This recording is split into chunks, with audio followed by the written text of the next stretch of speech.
اب یہاں سے آپ کو خالی 2 واقعہ سناتا ہوں جس سے آپ کو اندازہ لگے گا کہ حکومتی اسلام کیا ہے اور محمدی اسلام کیا ہے۔ یہ اپنے حکومت کے نشے میں ہے، ولی عہد بنا دیا، اعلان کیا امام رضا علیہ السلام کے ولی عہدی کے اعزاز میں شام کو دعوت ہے، دعوت دیا، ظاہر سی بات ہے حاکم وقت کی دعوت ہے، بادشاہ وقت کی دعوت ہے، خلیفہ وقت کی دعوت ہے۔ اس دعوت میں بڑے بڑے لوگ آئے مدعو تھے، فٹ پاتھ کے لوگ تو جائیں گے نہیں اس میں، ہم جیسے غریبوں کو تو موقع نہیں ملے گا ایسے بڑے لوگوں کی دعوت میں۔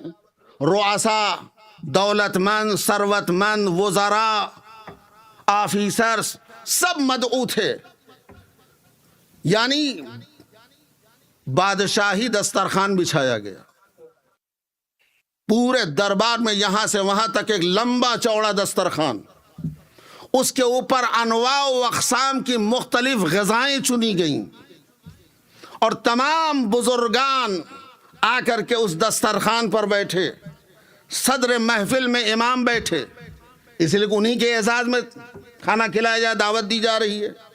صدر محفل میں امام کے پہلو میں مامون، اور دسترخوان پر بزرگان قوم بیٹھے ہوئے ہیں، ثروت مند افراد، آفیسرز بیٹھے ہوئے ہیں، لوگ بڑے بڑے لوگ، اور انواع و اقسام کی غذائیں چنی گئی ہیں۔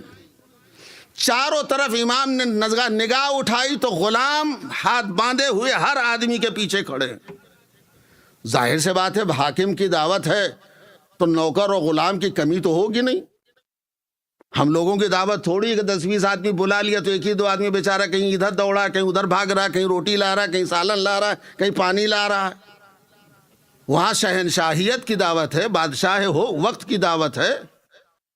ہر آدمی کے پیچھے جتنے دسترخوان پر بیٹھے ہیں سب کے پیچھے ایک غلام ہاتھ باندھے ہوئے خدمت کے لیے کھڑا ہے۔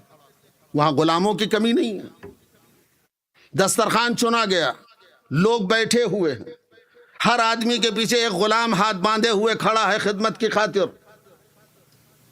لوگوں کی نگاہیں امام کے ہاتھوں پر ہیں کہ امام اپنا دست مبارک غذا کی طرف بڑھائیں تو ہم بھی شروع ہوں، لیکن امام تھوڑا سا تاخیر کیے، معمول کے مطابق 1-2 منٹ کی تاخیر امام نے کی۔ جب دیر ہوئی اور بار بار لوگ امام کی طرف دیکھ رہے ہیں، ایک صلوات پڑھے محمد و آل محمد، ایک اور صلوات پڑھے محمد و آل محمد۔ آقا اجازت ہے، لوگ بیٹھے ہوئے ہیں اور ایک ایک آدمی کے پیچھے ایک ایک غلام ہاتھ باندھے ہوئے خدمت کے لیے تعینات۔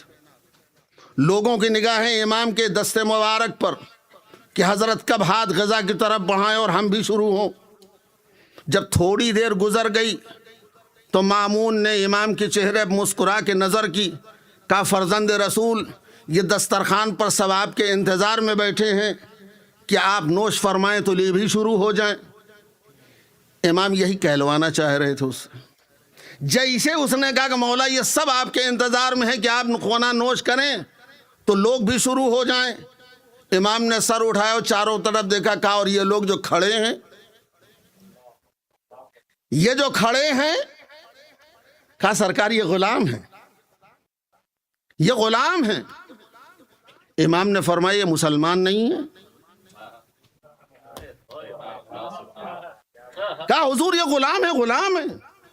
امام نے فرمایا یہ مسلمان نہیں۔ کہا ہاں بالکل سب مسلمان ہیں۔ کہا جب سب مسلمان ہیں تو آؤ تم سب بیٹھو دسترخوان پر، آؤ سب لوگ بیٹھو، یہ ہمارے نبی کی سیرت ہے، یہ ہے اسلام،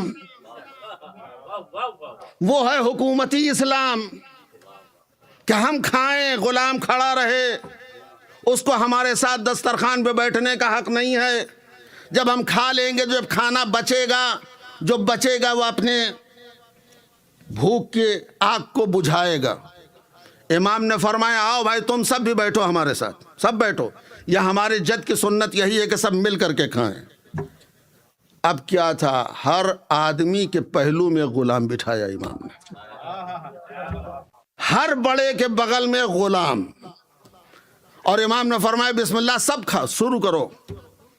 غلاموں نے بھی خوب دبا کے کھایا. کہا یہی حقیقی اسلام ہے. غلام تو خوب کھایا، اب نہیں بڑے لوگ یہ کھانا کھائے یا کھانا ان کو کھایا. امام نے ایسا جملہ فرمایا کہ ہمارے جد کی سنت نہیں ہے کہ غلام کھڑے رہیں. ایسا جملہ امام نے فرما دیا کہ اب کوئی دسترخوان سے بگڑ کے اٹھ کے جا بھی نہیں سکتا. اگر دسترخوان چھوڑ کے گیا تو خالی غذا سے محروم نہیں رہے گا، اسلام سے بھی ہاتھ دھوئے گا. بٹھایا امام نے، سب کو کھلایا، غلاموں کے ساتھ بیٹھ کر کے کھانا کھایا امام نے. لوگ دیکھتے رہے، ایک دوسرے کے بغلے جھانکتے رہے. امام نے فرمایا یہ اسلام ہے، یہ سنت پیغمبر ہے. دنیا بادشاہوں کے دربار میں اسلام ڈھونڈ رہی ہے. بادشاہ اسلام نہیں دیں گے، ان سے اسلام نہیں ملے گا. اسلام لینا ہے تو علی اور اولاد علی کے در پہ آؤ.